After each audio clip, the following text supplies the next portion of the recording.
आप लोगों का एक सवाल आया है, हमसे पूछा गया है कि इंसान जितने भी इस दुनिया में हैं, क्या सबके अंदर इंसानियत है? वाकई बात तो आपने बहुत बढ़िया पूछी है, कमाल की बात है। इंसान तो सारे ही हैं, सबकी जात इंसान है, कोई भी ऐसा नहीं है कि जो इंसान ना हो। ये अलग बात है, किसी में भगवान ने बुद्धि विवेक थोड़ा कम दे दिया, मंदबुद्धि कहलाता है। बाकी तो लगभग एक जैसी बुद्धि है, जितना आप उससे काम लेते हैं उसके अकॉर्डिंग वो बढ़ती चली जाती है। तो क्या सबके अंदर अच्छी बुद्धि होने के बावजूद सभी लोग इंसान हैं? सोचने वाली बात है।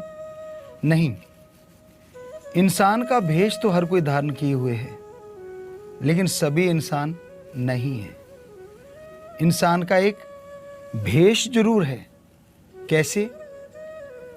मान लीजिए रोड के किनारे कोई घायल है, चलो इंसान को ही ले लें। कोई इंसान घायल पड़ा है वहां पे, और गाड़ियां आती हैं, चलाने वाला इंसान है। वो देखते हैं उसको। क्यों देखते हैं? कि कहीं कोई अपना तो नहीं। क्या इंसान में कोई फर्क है?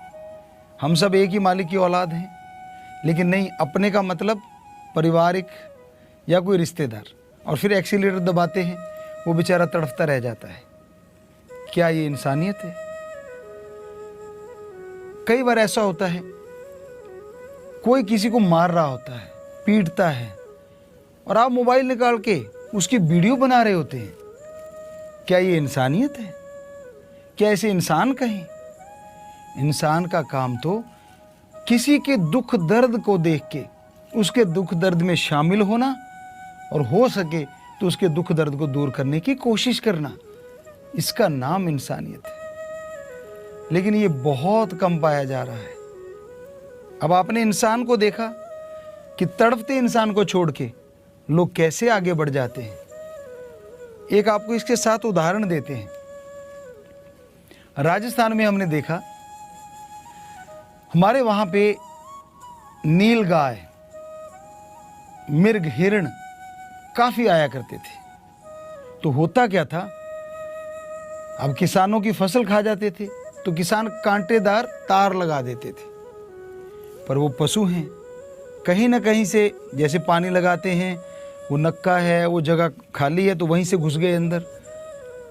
अब खेत का मालिक आता है, आवाज़ करता है, उसने तो करनी है, अपनी जायदाद, अपनी मेहनत की कमाई बचानी है, तो पशु भागते हैं। एक बार हमने देखा कि ऐसे ही एक नील गाय दौड़ी, सामने तार थी, उसने जंप किया, लेकिन तार उसके यहाँ पे लग गया कट।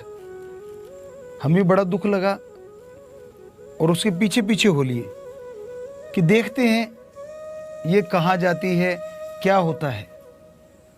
आगे जाके देखा, टीले थे, क्योंकि बालू रेत था हमारे खेतों में, बड़े बड़े टीले थे। तो जाके देखा तो वो टीलों के अंदर एक झोंक होती है, जैसे टीले बड़े बड़े हैं तो बीच में खाली जगह, झोंक बोल देते उधर हमारे उस टाइम में कहा करते थे। तो वहाँ पे वो नीलगाय खड़ी है, और बाकी जितने भी उसके साथी उसको चारों तरफ से घेरे खड़े हैं। हो सकता है उनका कोई डॉक्टर होगा, वो आता है पास में और जीभा से लीपापोती कर रहा है, चाट रहा है, तो ब्लड आना धीरे धीरे बंद हो जाता है। फिर वो इकट्ठे मिलके चल पड़ते हैं।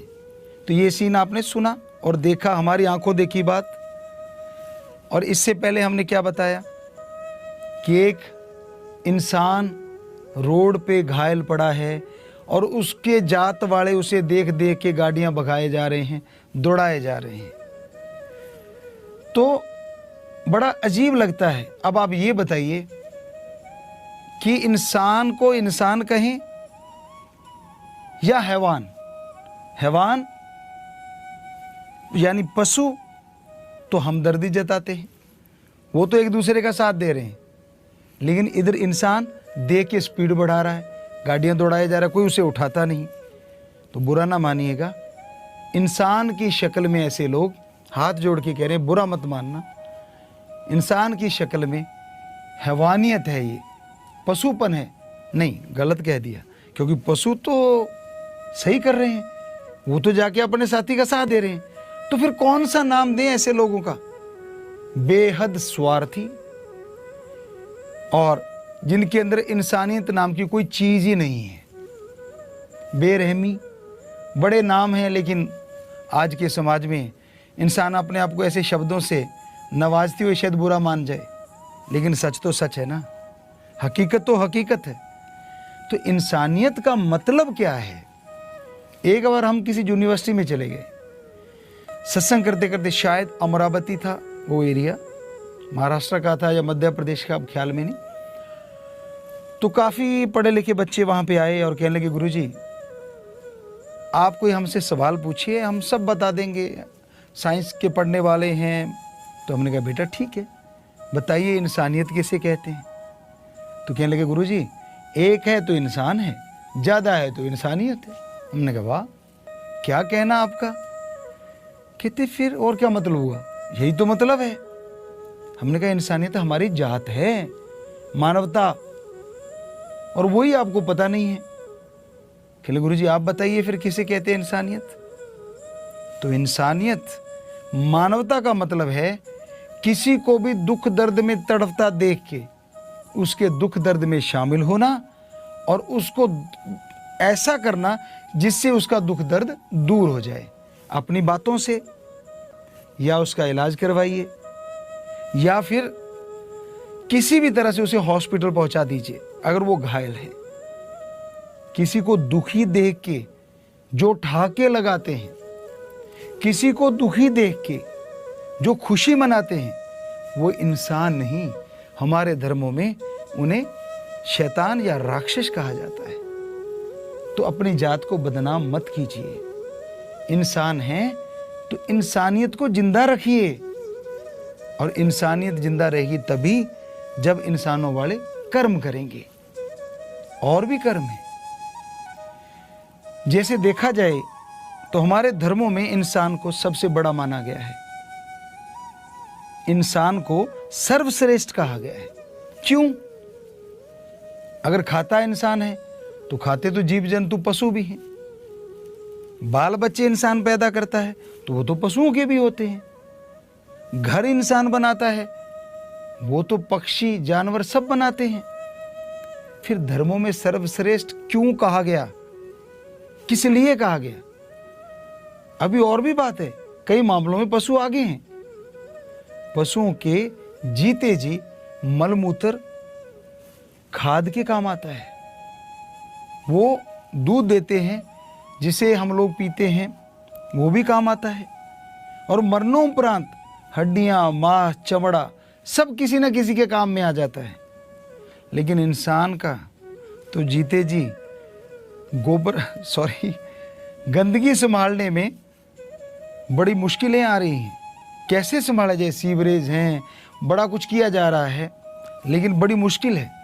और उधर पशुओं की गंदगी खेतों में डलती है और उससे बहुत उपज होती है। जैसे गऊ का ले लीजिए, गऊ माता, उसका तो आपको कल परसों भी जिक्र किया था हमने कि उनका तो गोबर राजस्थान में कच्चे हमारे जब मकान हुआ करते थे, चूल्हे हुआ करते थे, हम लोग पोछा लगाते, हमारी माता जी को हमने ऐसे करते देखा, और भी देखा लोगों को घरों में जिनके ऐसे कच्चे चूल्हे वगैरह। तो क्यों?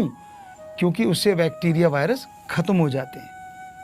अब इंसान के तो आप जानते ही हैं, कोई वहाँ खड़ना पसंद नहीं करता, यहाँ ये गंदगी गोबर पड़ा हो। तो इस मामले में तो इंसानों से जानवर आगे निकल गए, क्योंकि जीते जी इंसान के ये चीज़ें काम नहीं आती और मरणोपरांत भी चक्कर पड़ जाता है। हड्डियाँ वगैरह संभालने में काफ़ी टैक्स लग जाता है, आप जानते हैं, समझदार हैं। और यहाँ तक कि जलाने में भी या दफनाने में भी समय लगता है। तो कहने का मतलब फिर धर्मों में क्यों कहा गया सर्वश्रेष्ठ? किस लिए कहा गया? क्योंकि इंसान एक ऐसा है जो उस ओम, अल्लाह, वाहिगुरु, गॉड, खुदा, राम का सुमरन करके, उसका नाम जप के उसे हासिल कर सकता है। जबकि पशु परिंदे चाहते हुए भी दोनों जहां के मालिक ओम, राम, अल्लाह, वाहिगुरु, गॉड को नहीं देख सकते। ये एक ऐसा कार्य है जो इंसान को इंसानियत की बुलंदियों पे ले जाता है। तो ये कर्म भी जरूर कीजिए। आप बड़ा अच्छा सा जवाब देते हैं इस बारे में कि गुरुजी हमारे पास तो समय ही नहीं होता। अजी कमाल करते हैं आप। सही टाइम पे आप खाना खाते हैं, सही टाइम पे आप फ्रेश होते हैं, सही टाइम पे आप नहाते हैं, सही टाइम पे आप दफ्तर जाते हैं, सही टाइम पे हर कार्य कर लेते हैं। उसके लिए तो समय है, क्योंकि उससे स्वार्थ जुड़ा हुआ है, गरज जुड़ी हुई है। और आपको लगता है भगवान जी का भक्ति करने में क्या फ़ायदा, ये तो हाथों हाथ नगद नारायण मिल जाएगा जब जाएंगे। अब राम जी पता नहीं कब देंगे और कैसे देंगे। अरे भाई, राम का नाम जपने से, अल्लाह वाहिगुरु गॉड का नाम लेने से आपके अंदर का आत्मबल बढ़ेगा, और आत्मबल बढ़ने से आपकी तमाम बीमारियां जो लगी हुई हैं या आने वाली हैं उन पे जल्दी से जल्दी आपका कंट्रोल हो जाएगा, यानी वो बीमारियां गायब हो जाएंगी और आप इंसानियत की बुलंदियों पे जाएंगे। तो थोड़ा सा टाइम, चलो 5 मिनट, 10 मिनट सुबह, 10 मिनट शाम को राम का नाम लेके तो देखिए। जो कर्म किया ही नहीं आपने, कैसे कह सकते हैं उससे आपको कुछ मिलता है कि नहीं मिलता। अगर आप पढ़ते ही ना, डिग्रियां लेते ही ना, कोर्स करते ही ना, तो नौकरी कहाँ से मिलती। तो उसी तरह आप सबसे हाथ जोड़ के गुजारिश है, थोड़ा सा टाइम राम नाम के लिए जरूर निकाला करो, क्योंकि राम का नाम लेने से ही सारी परेशानियां दूर होती हैं, आत्म बल आता है। और जिनके अंदर आत्म बल आता है वो बुलंदियां छू जाते हैं, उनके अंदर और बाहर किसी चीज़ की कमी नहीं रहती, टेंशन दूर हो जाती है, सोचने की शक्ति शुद्ध हो जाती है, दिमाग में अच्छे विचार आने शुरू हो जाते हैं। और इसी का नाम इंसानियत है।